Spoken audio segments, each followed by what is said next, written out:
미중 간 무역 협상이 시장의 예상보다도 길게 진행 중입니다. 이 히토류 반도체와 같이 이 협상 카드를 놓고 완만한 타결이 나올까 이것을 시장이 주목하고 있는데요.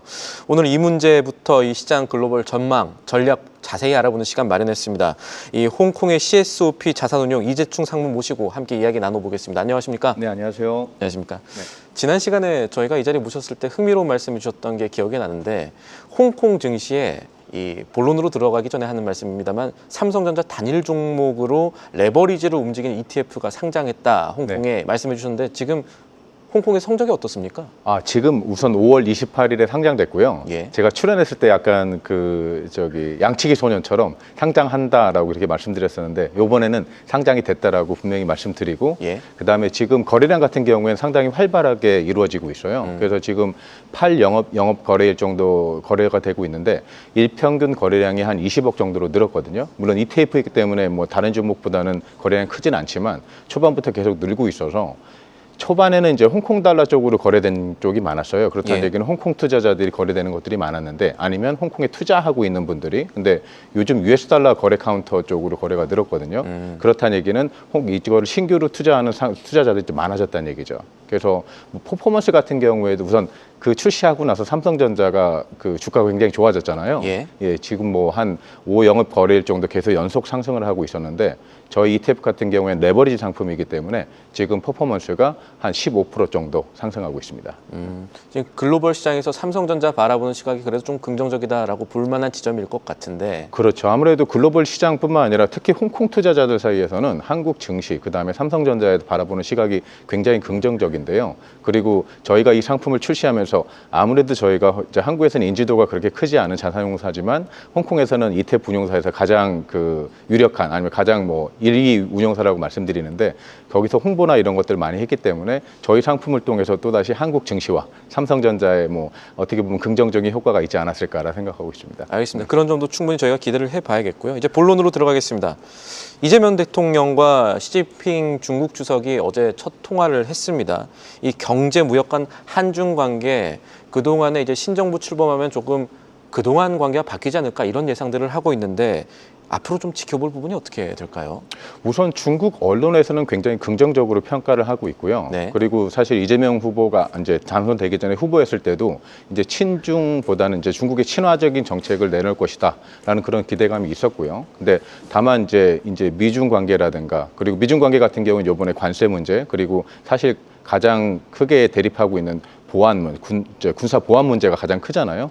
그런 거 관련해 가지고 신중한 정책을 내놓을 거라고 생각하고 있고요. 그리고 대중 정책에서 약간의 변화는 있겠지만 다른 여러 가지 국가들과의 관계를 고려해 가지고 어떻게 보면 대중 정책의 긍정적인 변화 하지만 신중한 변화가 있을 거라고 저는 생각하고 있습니다. 안 그래도 이번에 이 대통령이 이 시 주석을 오는 11월에 에이펙 정상회의에 초청을 좀 했죠. 네. 이런 것들이 여러 가지 관계에 긍정적인 포인트로 작용할 가능성이 있을까요? 아무래도 이번 외교 무대에서 시험받는 무대라고 생각을 하고 있기 때문에 특히 시진핑 주석과 협상이나 아니면은 여러 가지 문제로 만난다는 것들은 향후 양 국가 안에서 각 정부 수장들이라든가 어떤 지금까지 있었던 현안 문제들을 타결할 수 있는 물꼬를 트기 때문에 저는 굉장히 긍정적으로 평가를 하고 있습니다. 알겠습니다. 그런 부분들을 저희가 좀 계속해서 살펴봐야 될 것이고 또 하나 봐야 될 게 미국과 중국 얘기입니다. 네. 미중 간 2차 회담이 지금 진행 중이고 시장의 예상보다 조금 길어지고 있습니다. 보면은 미국 측은 계속해서 중국과 회담이 잘 되고 있다. 뭐 상무장관도 그렇고 재무장관도 조금 전에 인터뷰를 했습니다만 그런데 중국 쪽에서는 별다른 반응이 안 나옵니다. 이거는 어떻게 해석해야 될까요? 지금 양국 간에 약간의 온도 차가 있죠. 1차 회담이 끝나고 첫날째 이제 미국 같은 경우에는 긍정적으로 되고 있다. 또 그리고 오늘 끝나면서 런던에서 끝나면서 상무부 장관이 굉장히 잘 진행되고 있다라고 반응을 했었는데 중국 같은 경우에는 거의 무반응이라고 보시면 될 것 같아요. 다만 어제 같은 경우에는 오후에 점심 시간에 이제 그 중국 인민은행과 중국 그 공영방송하고 연계된 소셜 미디어에서 중국은 우리는 굉장히 성실하게 이거에 임하고 있다. 다만 미국도 이거 관련해서 지금까지 내놓던 조치들을 다 이제 폐지시키고 이 진행 상황을 지켜봐야 된다. 이런 약간 부정적인 얘기가 나오면서 오후장에서 약간 떨어졌거든요. 그래서 장이 움직이는 거 보면 약간의 온도차가 있다라고 보긴 하는데 다만 협상이 길어지고 있는 것들을 보면 두 양국이 협상을 이제 도달하기 위해서 굉장히 노력을 많이 하고 있다. 그리고 미국 쪽에서는 굉장히 긍정적으로 보고 있고요. 다만 이게 히토류 문제하고 기술 품목에 대한 수출 문제 딱 두 가지 품목으로 이제 어떻게 보면 집중되고 있잖아요. 이 상황에서는 중국이 협상에서 조금은 더 우위를 차지하고 있지 않을까라고 생각을 하고 있거든요. 왜냐하면 히토리 수출 같은 경우에는 중국이 제한을 할 수 있는 문제고 다른 기술 품목 같은 경우에는 지금 중국 기업들이 따라잡으려고 노력하고 있는 상황이기 때문에 그래서 중국이 원하는 것을 미국이 풀어주지 않는 이상 협상이 도달하기는 쉽지 않겠지만 만약에 미국이 그 수출 품목, 특히 반도체 관련해서 수출 품목에 대한 제한을 풀어준다 그러면 예. 시장이 굉장히 긍정적으로 반응할 거라고 보고 있어요. 사실 그 부분들이 쟁점이기 때문에 이 쟁점들이 잘 마무리가 되고 이제 서로 간에 합의가 나올지를 지켜볼 부분인데 만약에 이제 그렇게 돼서 쟁점들이 다 합의가 된다고 해도 그 다음 수순도 남아 있는 것 같습니다. 그러니까 미중 간 후속 협상과 관련한 노이즈는 계속해서 염두를 둬야 되지 않을까 싶은데 어떻게 보십니까? 그렇죠. 향후 진통을 겪으면서 협상이 진행될 거라고 보고 있는데요. 우선 1차 무역 전쟁 때 협상에 도달하기까지 18개월 정도가 걸렸죠.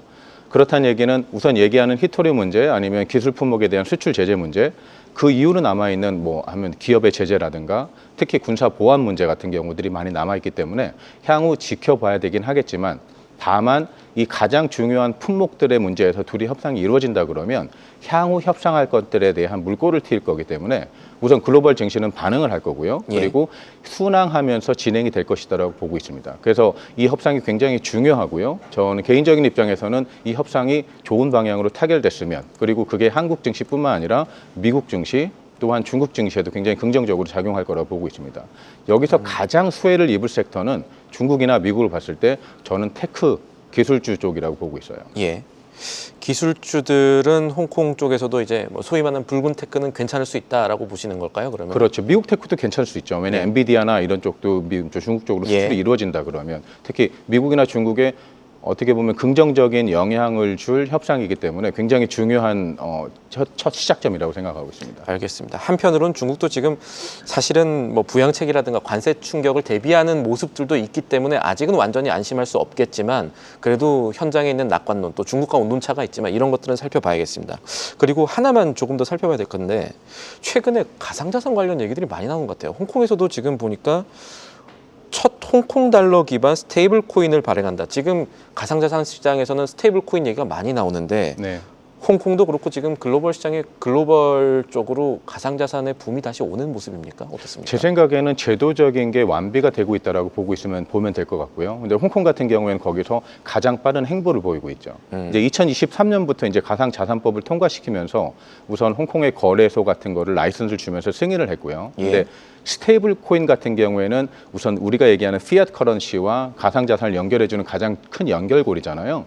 홍콩에서는 이미 이거에 대한 입법이나 그거에 대한 그 관계 회사들을 통해 가지고 컨설테이션을 통해서 가상자산법을 통과시키겠다 이미 얘기를 했거든요. 근데 요번에 이제 8월 1일부터 그게 시행이 되는데 법이 지금 나온 겁니까? 그렇죠. 홍콩에서? 네. 그래서 스테이블 코인이 이제 인정이 되면서 아무래도 이제 지금까지 불법의 온상이 됐을 수 있었던 장외 거래소라든가 아니면 피어 투 피어 트랜잭션이라든가 이런 것들에 대한 문제들을 해결할 수가 있기 때문에 스테이블 코인을 허용함으로써 가상자산이 더 커질 거라고 보고 있고요. 그 시장 자체가요. 특히 은행업이라든가 전통적인 금융기관에서도 스테이블 코인을 취급하면서 그게 가상자산에 대한 접근성을 또 높일 수 있다고 보고 있거든요.